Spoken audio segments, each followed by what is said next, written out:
Morning everyone! Today is February 1st, 2021. Happy February, and I read Genesis chapter 32. Today's chapter has a total of 2 sections.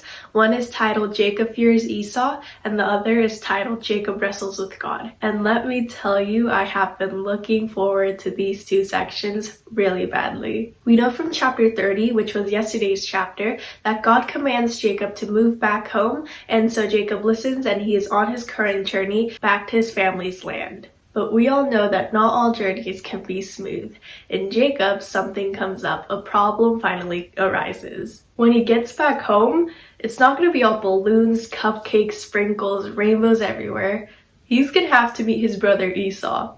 Dun dun dun! That's a huge problem. Because last time we saw Jacob and Esau together, Jacob ends up stealing his blessing as an older child, and this is the whole reason why he has to come back home. He ran away because Esau said, "If you get caught, you're dying in my hands." So when Jacob remembers this, he starts preparing a bunch of presents and gifts, like camels and goats, and he also sends his own messengers before Esau. They basically tell Jacob that yes, Esau's trying to meet you, but he's trying to meet you with 400 other men of his. So now in distress, Jacob starts coming up with his own plan. He starts setting up droves, so for example, like stages of gifts. So he puts one station up of like goats and his servants, so when Esau comes, he'll be like, "Hi, I'm Jacob's servant with like a bunch of gifts for you," and then he attacks this group, then goes through, and then there's another group, and they do that, and he puts himself at the very end of all those groups, so when all the gifts do not work, he can just run for it. So basically, after setting up his safety army, he falls asleep in the camp. Now this is the part where the section named Jacob Wrestles with God begins. When Jacob is wrestling this man, which is God, God basically finds out that, dude, this guy's not gonna back up. So he says something to him in verse 26, and Jacob responds back to him in the same verse. Then he said, "Let me go, for the day is broken." But Jacob said, "I will not let you go unless you bless me." So from reading these 2 sections, I first found that Jacob is a perfect representation of us humans. And second, there might be some positives to this guy, and I thought there is no good in this guy, and he was my least favorite character in the Bible so far, but I think I found a positive.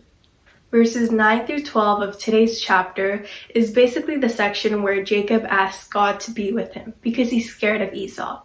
But that's not it. The sections or verses before and after include his own plans that he has to fight against Esau. Jacob doesn't rely on God 100%, and he just uses him as a backup plan. He has to establish his own plan A just in case God doesn't work. But it's not only Jacob who does this. It can be us too. We can so easily just depend on ourselves and come up with our own plans every single day. Now moving on to the second point of what I've noticed. Like I've mentioned before, I don't like Jacob. Like, he has always been a cheater. He's always deceived his way through. He's only promised things verbally to God, but his actions prove otherwise. I did not like this guy whatsoever. But my opinion of this guy's the worst guy out there is starting to change, and I found something positive or good about him in today's chapter. Jacob is always trying to be blessed. Blessed by his father, blessed by God, and although the method he uses to receive the blessing is not always good, he's always striving to gain that. And that's definitely something we can learn from. Summarizing all that up, let's not have God as our plan B, but let's have God as our one and only plan. And also, let's live every single day being hungry for God's blessings.